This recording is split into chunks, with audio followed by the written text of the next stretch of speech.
Hello and welcome to another MRCOG video from ACE Courses from Birmingham in the United Kingdom. On this video, we are going to look at small and large bowel injury during gynecological surgery.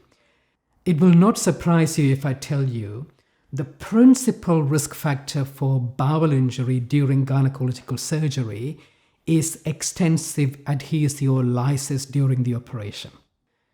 In gynecological surgery, the most commonly injured bowel segments are the small bowel, the sigmoid colon, and the rectum. The small bowel is most likely to be injured during adhesiolysis. The sigmoid, on the other hand, is at risk of injury during mobilization to identify the left ovarian vessels and the ureter.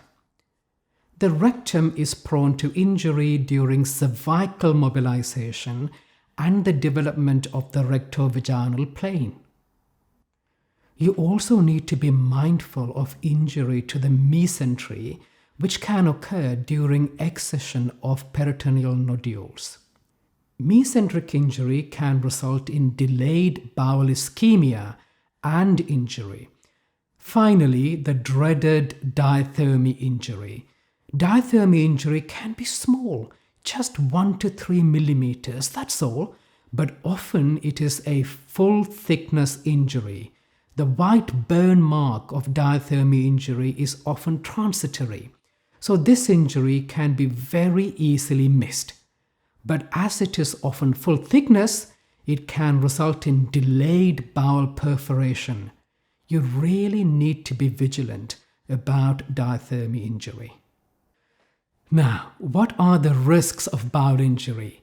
Well, these include sepsis, abscess formation, and fistula formation, and sadly, multiple organ failure and even death. What steps can you take to prevent or minimize the risk of bowel injury? Bowel preparation is important if the patient is at high risk of bowel injury. Forewarning GI surgeon or general surgeon if complex surgery is anticipated. Correct packing of the bowel away from the pelvis before starting a gynecological procedure. Laparoscopic instruments should always be used under direct vision, particularly during insertion and withdrawal of the instruments. Okay, let's move on to management.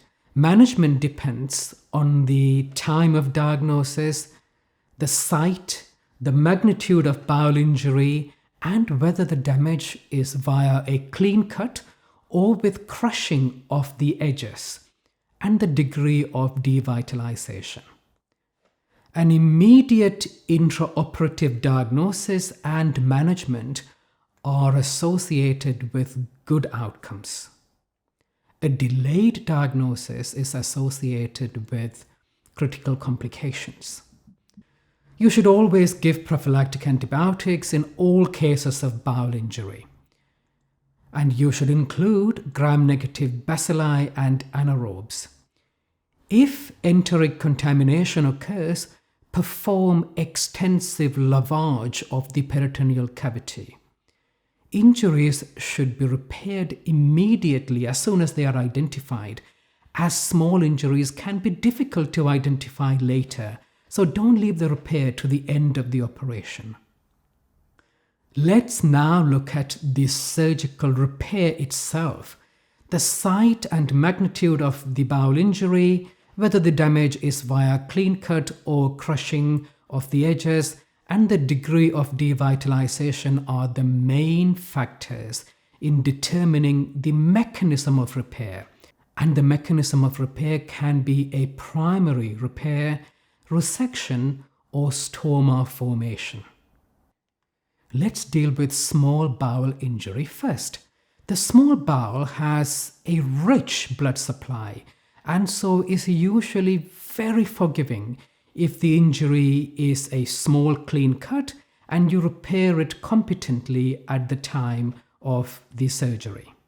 Use interrupted absorbable seromuscular sutures using, say, 3-0 Vicryl or PDS on a traumatic round-bodied needle.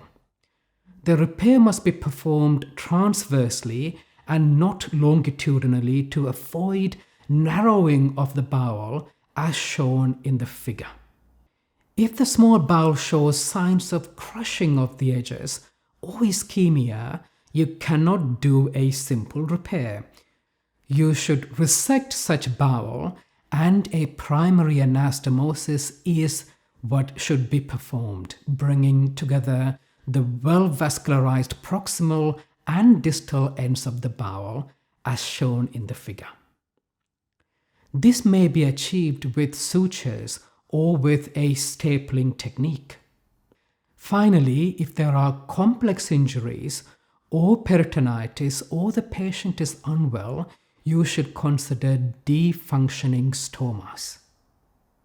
The principles detailed so far apply to the management of large bowel injury too.